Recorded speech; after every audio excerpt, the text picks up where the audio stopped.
Joining us now is Caleb Kershner. Caleb is a Republican. He's on the Loudoun Board of Supervisors from the Catoctin District, and he's one of 3 Republicans on there. Caleb, you're on the John Fredericks Radio Network. Great to have you. Great to be here, John. Thanks for having me on. Really appreciate your show and everything that you're doing, and we're continuing to fight the good fight out here in Loudoun, although we're in the minority right now. Well, you're losing. And how about this governor? So here's what Northam does. Last Friday, he says, we had all these people from Southwest Virginia saying, hey, look at all these counties that we have like 2 cases, no cases, 1 case, nobody dead, except no deaths, and we can't open. And he says, well, I want one Virginia. I want all of us to be in it together. We can't, one for all for one. So I can't open up Southwest Virginia. Sorry, you can't go to church. You can buy alcohol and get drunk off your butt, but you can't go to church. We got to be one Virginia. Then yesterday, he's supposed to open on the 15th, but everybody in Northern Virginia whines because they all want to run around in hazmat suits. And he says, well, that's my base, and they really kept me in power because without them, I'd have get run out of office, so I'm going to have to change my position, and I guess we are 2 Virginias. What's the deal with this guy? Yeah, no, it's pretty frustrating, honestly. And when he made that initial announcement, he kind of left the door open for the liberal side of his voting base and the leaders up here to kind of jump in and with both arms and say, hey, we want to be closed down further. And, I can't really speak for Arlington and Alexandria and some of the more, Fairfax, Prince William. I can speak, though. I'm pretty updated in terms of what's going on in Loudoun. And one of the frustrating things is that he has basically, the leaders of those various counties up here in Northern Virginia have asked him to shut things down for a longer period of time, basically the full shutdown, rather than entering into phase 1. And all I can tell you is that Loudoun County, we're doing great up here. We've essentially flattened the curve. I've been in regular conversation with the hospitals. I think last I checked, we had 38 individuals in the Inova system and 1 in our Stone Spring systems. We've had a total of, I think, around 1,200 cases and a total of 30 deaths.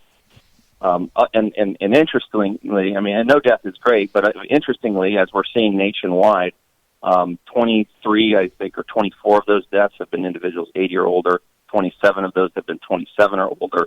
And the 3 others that were under the age of 70 were all had comorbidities, as they all did. So, and if you go, quite frankly, if you go to the store anywhere in Loudoun County right now, all the essential places that are still open, everybody's practicing the standard social distancing. They're all wearing their masks.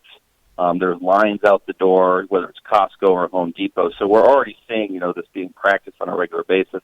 So it's very frustrating for me to see the governor now come in and kind of say, dangle a carrot.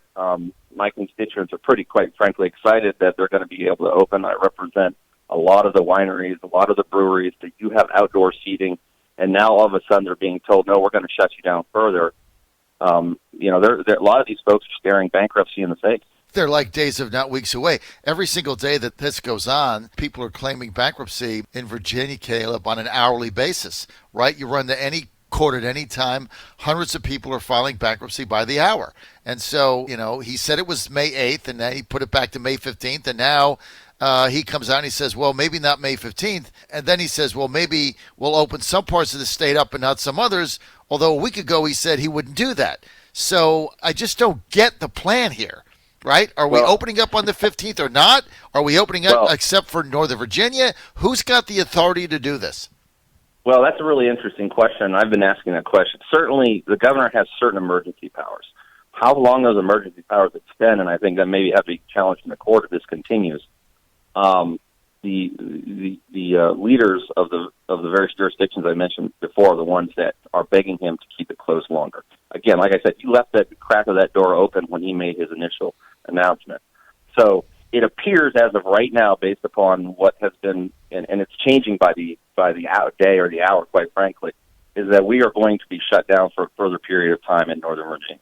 I'm begging the governor, at least for my jurisdiction in my county, not to allow phase 1. Because quite frankly, if you look at phase 1, it's pretty minimal anyway.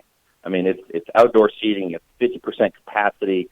It's a spreading out of people. So, it really is, although going to help our businesses, is not going to bring them back to full force, and we need to start that. So, to answer your question, kind of coming back around full circle, is he has some level of authority for emergency powers, but he's got us guessing, and quite frankly, he's not acting like the best doctor. And when I go to the doctor, I want some answers, and the doctor keeps telling me, "Oh, well, you're going to be fine tomorrow," and the next day you're not going to be fine, which is kind of what he's, what we're doing with this economy.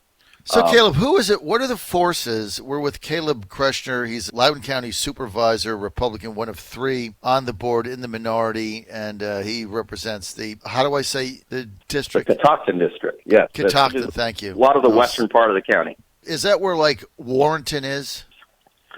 No, it's Lovettsville, Luckett, Hamilton, just the big section around Leesburg. What county is Warrenton in?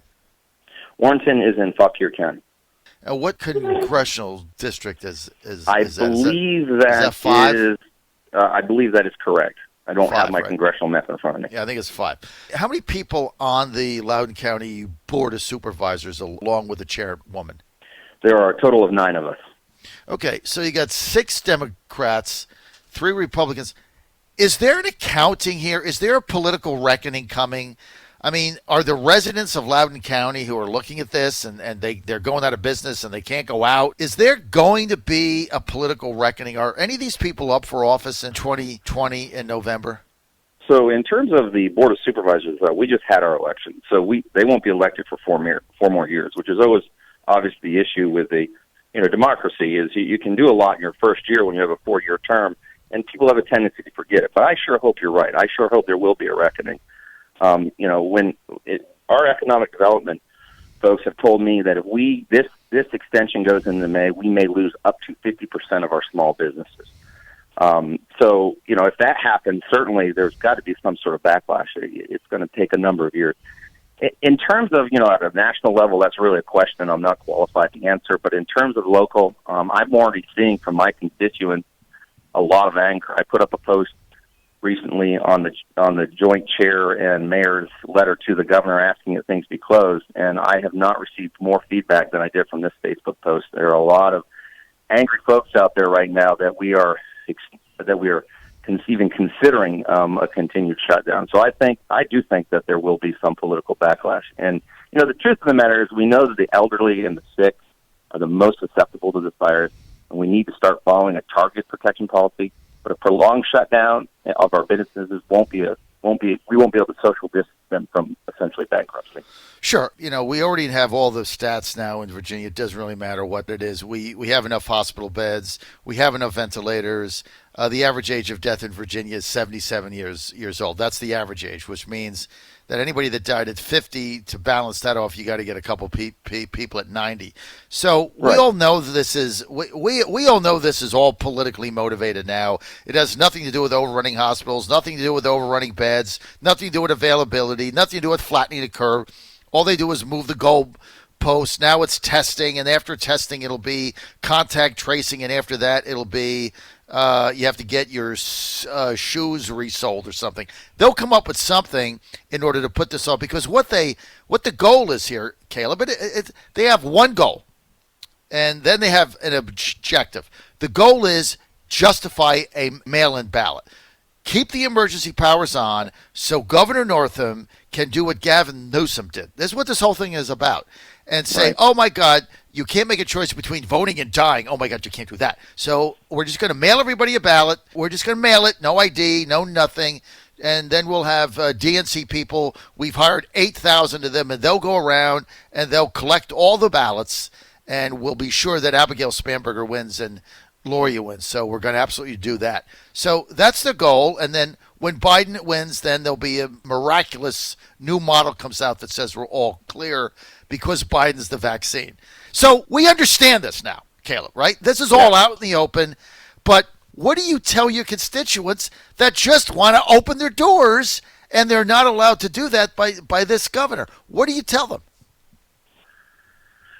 Well, it's not an easy thing to tell them. Obviously, I don't have the power to reopen them. I do know, I think, I have heard from multiple constituents, they're going to open anyway. So I'd like, and thankfully our sheriff here in Loudoun County isn't going around shutting people down. I mean, I felt like I was in communist China when I went through the back door to get my hair cut the other day. And I think everybody's feeling that way because they have to do some business and they have to get certain things done, and they're being told they can't.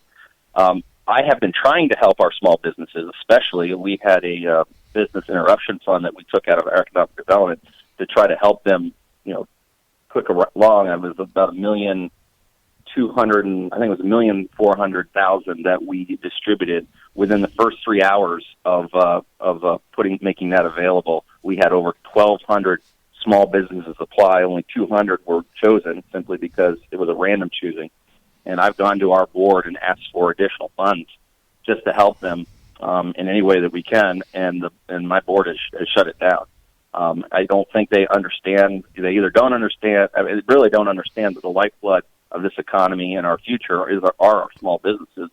And we're not. I don't think we're helping them enough. We're not helping them get back on their feet. I think we can follow a lot of protocol that will allow them to open back up, as I mentioned before, in terms of targeted protection of the elderly and those with the comorbidities. And so I just tell my constituents, hang on as best we can. I'm doing everything I can on my side to get your doors open. Well, I think you need to tell them the truth, which is Democrats hate small business. You have to understand, Caleb, they hate them, right? Small businesses, which are the engine of the economy, they're run by entrepreneurs that sign the front of paychecks, that took risks. They never vote for them. They don't give them money. Most of them voted for Trump. They're all Republicans, and they're the engine of capitalism, and they can't be controlled. So the Democrats hate small business. So every small business that files bankruptcy is a plus for the DMC. They want them to suffer. They want them to go out of business. They don't want you people to open up. So it doesn't have anything to do with COVID-19. Caleb, it's better than sending them to the gulag. Just put them out of business, make them suffer, make them eat out of a trash can, and that's their payback for being a Republican and being for capitalism. That's what's going on here. And I'm tired of all of us pussyfooting around with all this nonsense about keep me safe and everything else. This is now a political agenda. Why did the governor say we can open up on the 15th and now we can't open up in Northern Virginia? After he said we're going to be one Virginia. We're not going to let Southwest Virginia open up 2 weeks ago, even though there's probably 25 counties that don't have a single death or a case. They can't open because he wants to do one Virginia. We're divided enough, but now we're going to divide it again because he's under pressure from the liberals that run this area, the Democrats to keep it shut down, to tank the economy so he can do a mail-in ballot. What's the other reason? Is there any other reason they have? Not that I can see. I mean, I agree with you that there's an attempt, quite frankly, to kind of shift the paradigm of live voting, of in-person voting, or very, very careful absentee voting, to hey, let's do a mail-in ballot. And we all know once you shift that paradigm, it's highly susceptible to fraud and inaccuracies. And if we're able to successfully do that, if they're able to successfully do that long term, then we're in big trouble in terms. Well, it's over. I mean, that's the end game here. The Democrats certainly didn't create COVID-19, but once it came on the scene, they had a light bulb went off, and they're like, "Oh my God, we can control politics in this country for the next 50 years if we can just get mail-in ballots." Because Joseph Stalin said, "Doesn't matter who you vote for. It matters who's counting the ballots," right? We saw the fraud in California with harvesting ballots, and nobody knew where they came from, and they get dumped, and you go and you collect 50 of them, you open it up. If 10 of them voted for the Republican, they end up in the sewer. I mean, there's no way to monitor or control any of this. So it's all fraud. It's all based on power, and so they would rather people in Loudoun County suffer if they can get additional power. That's it. I mean, end of story. Otherwise, they let it open. Why can't these areas in Loudoun County allow businesses to open under the same guidelines that everybody else can? Right. And one of the things I think is that the Democratic liberal mentality is that government is the answer to all of this. So if government knows the answers better than you do. If we are able to run your life and make your decisions for you, then quite frankly, you're going to live a better life. That's the ultimate mentality, and that's in large part why I think we're seeing, under the guise of, oh, this is for your public health. Because the truth of the matter is our hospitals are fine. One of the reasons for doing all of this, for this shutdown, was to make sure our hospitals weren't overwhelmed. Well, Loudoun County, every time I talk to our hospitals, they're in great shape. Plenty of ventilators, plenty of PPEs, not overwhelmed, plenty of hospital bed capacity. And yet we are now desiring to shut it down. So what is the reasoning? I'm not one to assign a lot of sinister claims to people's thinking, but the truth of the matter is it's really to control and make decisions for you that we believe you can't. And I think that's the liberal mentality. Power, Caleb. Yep. It's about power. They smell it. They see it. They sense it. Mail-in ballots, when you mail the ballots out to every registered voter with no controls, they have an apparatus to abuse that system. So they see this as the most significant power grab in the last 100 years. And they're going to take advantage of it until we stop them. And I'm not sure that we're able to stop them. When you look at what's going on in right now in Northern Virginia, trying to stop those businesses, when you look at the attitude of this governor in Pennsylvania, Tom Wolf, basically telling people, you know what, wait for your unemployment check, wait for the next stimulus, you can't go to work, you can't go outside, I'm in charge, not you, and there's no reckoning. There's no reckoning of these people.